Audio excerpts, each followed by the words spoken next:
Welcome to Coming Out of the Spiritual Closet with your host, me, Brittany Wittig. Join me every week to explore and demystify the world of modern spirituality. Hi everyone, I hope you've had a great week. Today I want to talk about a concept that is very near and dear to my heart, one of my absolute favorite concepts to think about in the world of spirituality. And that is the multiverse and taking quantum leaps. Understanding the concept of the multiverse and quantum leaps was one of the number one game changers for me with manifesting the life that I really truly wanted. And I'm going to break it down into really simple terms. Once you understand this, it gives you a lot of power to understand the way that things are happening in your life and to even have more power over the way things are happening in your life. Before we get started, I just want to thank everyone for the ratings and the reviews. And I still would like everyone to know that if you enjoy the show and you leave a review, take a screenshot of it and send it to me on Instagram, or you can join the Facebook community, Coming Out of the Spiritual Closet. It's linked in the show notes. And you can send it to me there, and I will send you a little one-card reading. So thank you so much. I so appreciate the subscribes and the ratings and the reviews. It's amazing. Okay, so on to the multiverse. So first let me lay out basically what multiverse means. The multiverse is basically the concept that everything that could ever and has ever happened all actually exists at once. This is a brain bender, right? But the way I like to think of it is that there are many, an infinite number of timelines. And each timeline is a reality. And all of those realities are happening at once. So, for example, the decision that you made to turn this podcast on, in this reality, in this timeline, that is the decision you made and you're now listening. In other timelines, in the multiverse, you didn't decide to listen to this podcast. You decided to do a number of other things. All of those possibilities actually exist all at once. That's the basic idea.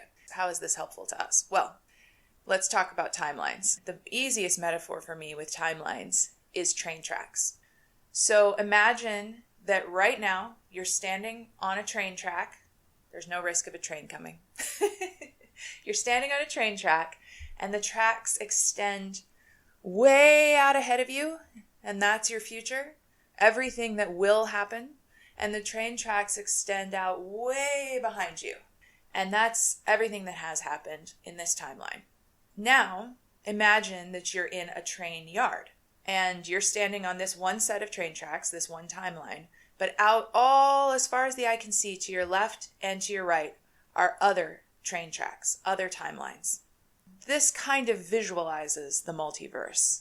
All of these train tracks, all of these timelines are possibilities, and they all exist at once. They're all happening. And what happens every single moment, every time that you take a breath, you shift to the timeline that most closely matches your vibration. So if you imagine as you take a breath, if your vibration is more closely matched to the train track next to you, then boop, you just hop over to the train track next to you, and now you're on that timeline. So what is your vibration? We need to talk about that. Your vibration, or your frequency, is a combination of your deeply held beliefs, normally unconscious, the things that you believe about your reality on a deep subconscious level, and your feelings. It's a combination of the two. But I want to be really clear about this. Your vibration is mostly based on your deep subconscious beliefs about reality.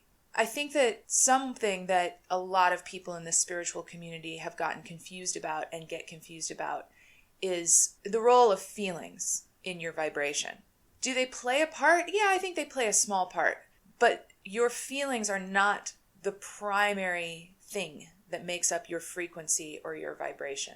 If that were the case, then no one would ever want to feel bad feelings, right? So feelings like anger, for instance, those are low vibration feelings. But we all get angry. Feeling sad, for instance, that's a low vibration feeling. And we all feel sadness, and we all should feel sadness. Just because you feel sad in a moment, it doesn't mean that suddenly your vibration has suddenly dropped to this low level and now you're moving yourself onto a low level timeline. I hear a lot of concerns about this in the spiritual community. So your emotions are a guidance system. Your feelings, moment to moment, are guiding you. Emotional pain is not something to avoid. When you feel emotional pain, that is okay. It is a guidance. It is letting you know that something is off. Something needs to change. You have to actually allow yourself to feel that pain. It's just like pain in your body, right? Pain in your body is letting you know something is wrong and you need to address it. You know, if you cut your hand open cooking, it hurts, and you don't just ignore it and look away and pretend it doesn't hurt. Oh, I didn't cut my hand. I don't want my vibration to go down, right?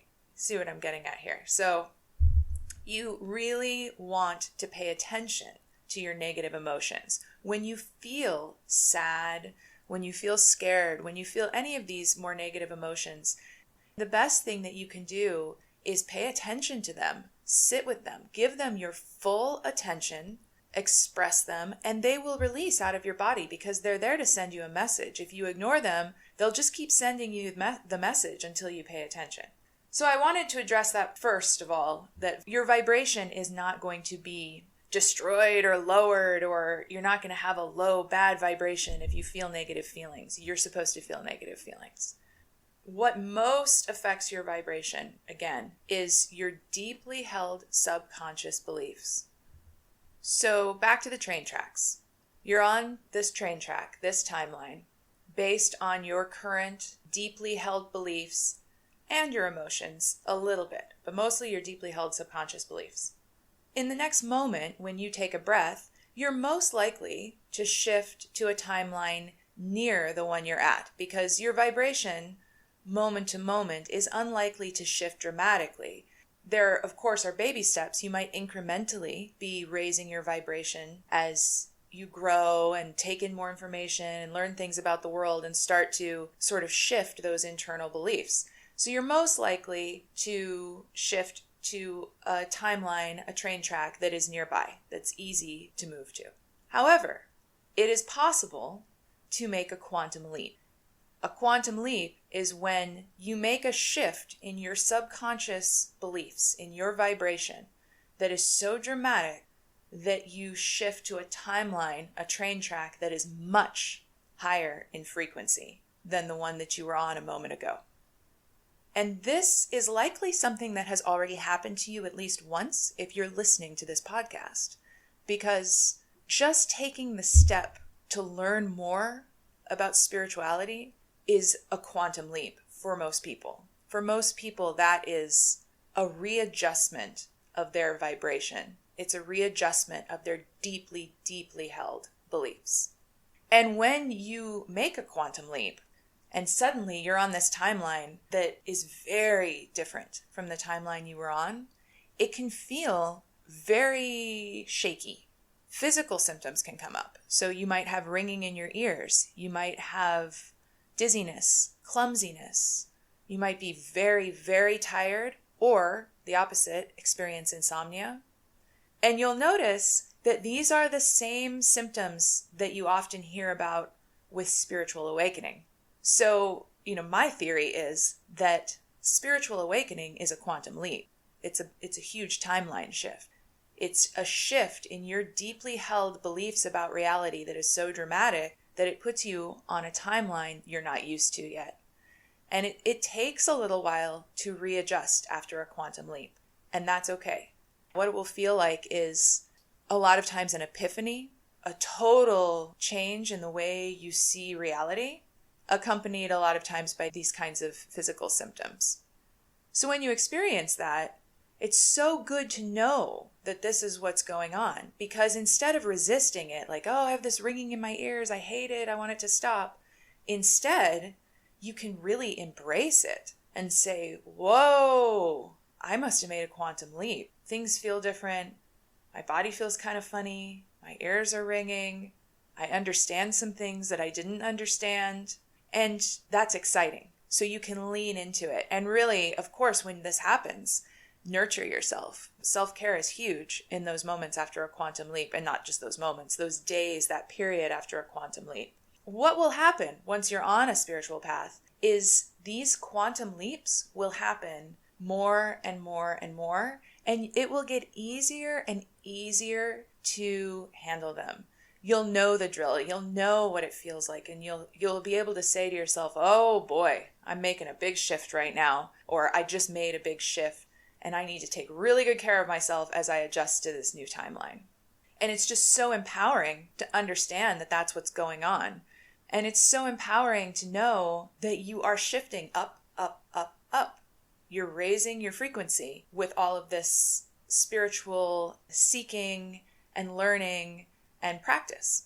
So I think this is what a lot of people are referring to. You've probably heard people talk about how an awakening never ends. You'll just have lots of smaller awakenings over and over throughout your life. This is what we're talking about. These awakenings are quantum leaps. One way that, in my experience, you are likely to initiate a quantum leap is by taking a leap of faith in your life. Of course, it needs to be an aligned leap of faith. But if there's something that you're really deeply passionate about, that you're a little bit afraid of because it feels so big and so different, like you're a little scared to go for it, when you take the leap of faith and go for it and trust that the universe will support you, that signals to the universe that you have shifted your belief system around whatever this leap of faith is. And that can actually trigger a quantum leap. So an example of this for me would be years and years ago, my partner and I decided that we wanted to start traveling. We had talked about travel for a long time, and we were just done waiting for the perfect time. We decided that we were just going to go for it, and if it didn't work out, we'd deal with it. And so what we did is we sold everything we owned, except for one vehicle and a small storage unit worth of stuff. And we loaded up bicycles and loaded up our dog into a specially designed doggy bicycle trailer. And we decided that we were going to bicycle from Oregon to Mexico and spend the winter on the beach in Mexico. And we just took off on bicycles. That was an intense leap of faith. It was one of the first big ones in my life. There were a couple before that, but that was a big one. By any standards, that's a pretty big endeavor to undertake. And what happened, interestingly, is that it led to this series of just unbelievable synchronicities that resulted in us traveling full-time, both domestically and internationally, for years, and also led to my career as a travel blogger. That was a leap of faith that clearly initiated a quantum leap in my reality. Other examples of this can be initiating a romantic relationship with someone who you've been very afraid to initiate that with, career changes, quitting a job that you know doesn't feed your soul so that you can do something that does. All of these big jumps, these big leaps of faith can initiate quantum leaps. Initiating a divorce, that can be an extremely scary thing that requires a leap of faith and can initiate this quantum leap. And again, one of the huge examples is the leap of faith into spirituality, which if you're listening to this podcast, you've likely already taken. That is definitely a leap of faith that can initiate a quantum leap. And it's really key to be sure that the leap of faith that you're going to take is aligned with your higher self, that it is about passion, that it is about your highest path. And the way to tell that is that yes, it will feel a little scary and overwhelming, but it will also feel really exciting and really good. Pay attention to that and really dig into your intuition. If you're thinking about taking a leap of faith, really pay attention to how that feels in your body. It's okay if it makes you nervous. Every single leap of faith requires overcoming fear, but it should also feel exciting and good. And one of the ways that you discover these paths that feel exciting and good, but maybe a little scary for you, is by checking in with your most authentic self, by really leaning into your most authentic self, which we talked about in last week's episode. And also checking in with your inner child, which we talked about 2 episodes ago. That is an excellent way to uncover some of your deeply held subconscious beliefs that maybe are not serving you anymore as an adult. So if you haven't listened to the inner child episode, definitely go back and listen to that. The authentic self episode would also be really helpful. I also have a guided meditation and visualization that leads you to your inner child so that you can have a conversation about subconscious beliefs, about the things from your childhood that can be playing into your adult life and your adult vibration right now. So check that out as well. I'll put all of this in the show notes. So hopefully this has given you a basic understanding of this concept of the multiverse.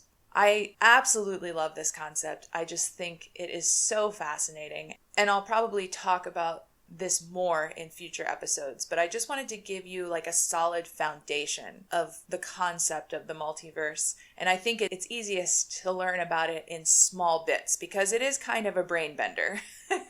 So thank you so much for listening. And I so look forward to talking with you again next week. Have a beautiful week, everyone.